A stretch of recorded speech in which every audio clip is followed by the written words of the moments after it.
il y a quelque chose qui me frappe, moi, en vous écoutant tous, c'est que on sait très bien que quand il s'est agi d'éviter la faillite financière de la Grèce, d'éviter la faillite des banques, de résoudre la crise de la zone euro, alors là, on a su mobiliser des centaines de milliards d'euros en Europe. Et là, aujourd'hui, avec cette crise des migrants et ce problème de sécurisation des frontières extérieures de l'Union européenne, on sent bien que ça traîne et qu'on n'y arrive pas. Comment se fait-il? C'est quoi? C'est une forme de cynisme. On sait résoudre les problèmes financiers massifs, mais là, quelque chose qui concerne tous les citoyens européens, on a l'impression qu'on patauge, quoi, en fait.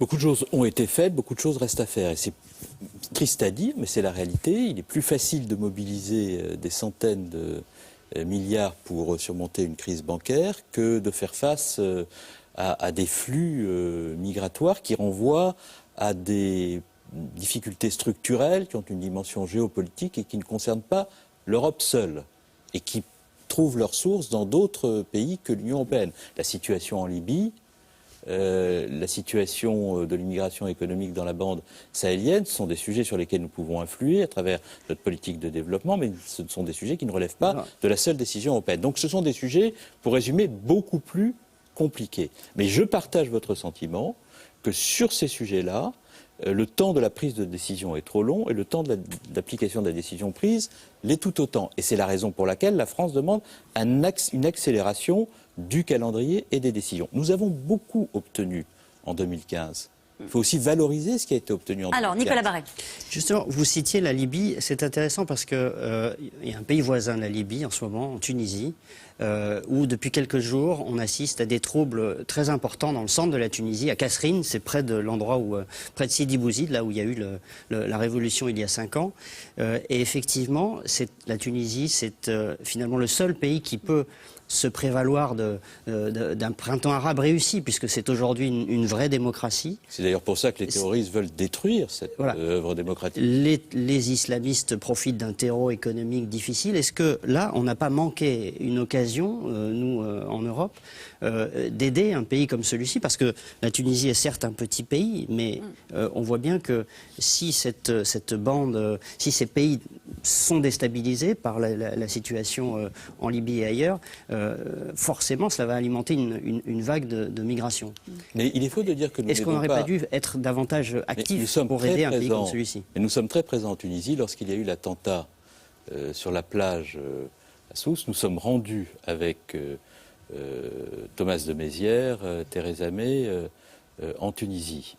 Et nous avons proposé un programme complet d'accompagnement de la Tunisie dans la lutte antiterroriste qui concernait à la fois la maîtrise des frontières, la lutte contre les faux documentaires, la maîtrise de la sécurité dans les aéroports. J'ai moi-même rencontré à plusieurs reprises mon homologue tunisien. Vous savez que nous avons signé une convention de partenariat sur tous les sujets dont vous venez de parler.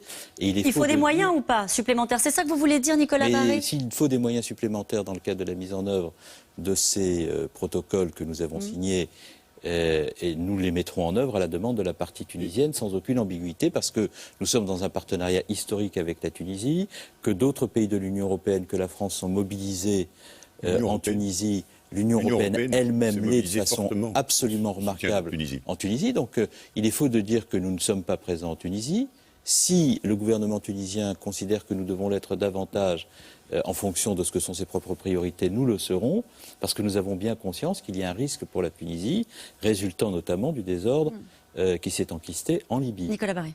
L'une des raisons qui font que, en Europe et particulièrement en France, cette crise des migrants inquiète, c'est que on se dit qu'avec un taux de chômage important comme on en a en France, autour de 10%, avec surtout des zones, des quartiers, des régions où ce taux de chômage peut être de 30, 40, 50% parfois, on ne voit pas très bien comment on peut accueillir une vague importante de migrants.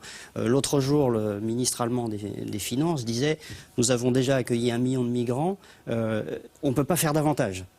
Et en quelque sorte, c'est à nos voisins de faire l'effort. Comment est-ce qu'on répond à ça? Puisqu'il y a un vrai sujet économique derrière. Il ne faut pas être naïf. On voit bien qu'au-delà de la tragédie humaine, il y a un sujet économique qui inquiète les citoyens européens et français en particulier. Mais c'est bien la raison pour laquelle je dis très clairement à votre antenne que nous devons accueillir dans le respect des valeurs des pères fondateurs de l'Union européenne, mais que nous devons le faire en maîtrise, parce que sinon le problème que vous venez d'indiquer se posera. Comment est-ce qu'on répond à cette difficulté? On vient d'évoquer tous les sujets qui renvoient à la solidarité européenne, à l'axe franco-allemand, je n'y reviens pas.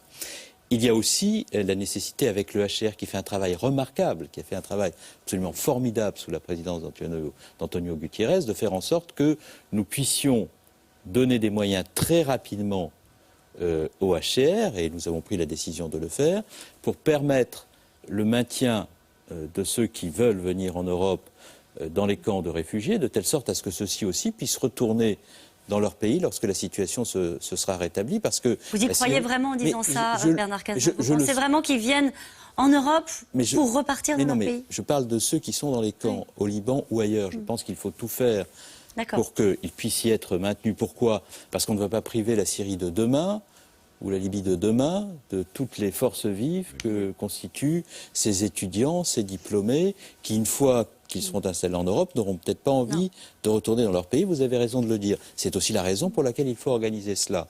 Et puis, par ailleurs, il est absolument indispensable que ceux qui viennent s'intègrent dans les meilleures conditions. Et si je dis aussi que nous ne pouvons accueillir tout le monde, et si je réorganise les administrations françaises, c'est pour garantir un haut niveau d'intégration. Dans de bonnes conditions, qu'est-ce que ça signifie? Est-ce que ça veut dire qu'il faut construire davantage d'écoles, qu'il faut recruter des enseignants pour, et ça veut dire tout ce que je prendre fais en charge ces populations-là? Parce que concrètement, c'est ça qui se passe. On voit bien d'ailleurs en Allemagne, il y a en quelque sorte un stress sur l'ensemble des services publics, et notamment sur le service public de l'éducation, qui est extrêmement fort. C'est très difficile d'accueillir ces populations. Est-ce que donc vous êtes prêt à faire ce genre d'effort en France? Est-ce qu'il faut... Alors, une réponse extrêmement précise. D'abord, quelle est la situation de l'asile en France? Nous aurons 79 000 demandes d'asile en 2015, là où nous en avions 65 000 les années précédentes. Donc on n'est pas du tout dans une explosion de la demande d'asile en France. La France prendra toutes ses responsabilités dans le cadre du processus de relocalisation. Mais la France ne souhaite pas un dispositif permanent de relocalisation, précisément parce qu'elle veut bien faire les choses. Troisièmement, oui, nous nous organisons pour assurer l'accueil dans les meilleures conditions possibles. On aura créé pendant le quinquennat 18 000 places supplémentaires en centre d'accueil pour demandeurs d'asile. Je mets en place le contrat d'intégration pour que l'apprentissage de la langue française soit plus exigeant. Nous mobilisons avec la ministre de l'Éducation nationale les écoles pour pouvoir favoriser l'intégration des enfants dans les meilleures conditions.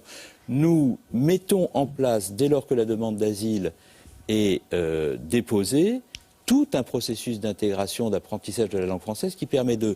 Et j'ai nommé, vous le savez, un préfet qui est chargé sur l'ensemble du territoire national de mobiliser les collectivités locales pour permettre l'accueil dans des logements de droit commun, des logements habituels, tous ceux qui relèvent de l'asile en France et qui ont, par conséquent, doivent avoir rapidement la possibilité de pouvoir s'intégrer dans la société française. Et nous avons mobilisé pour cela des moyens, et ce que vous dites est exactement notre préoccupation et par conséquent ce que nous faisons.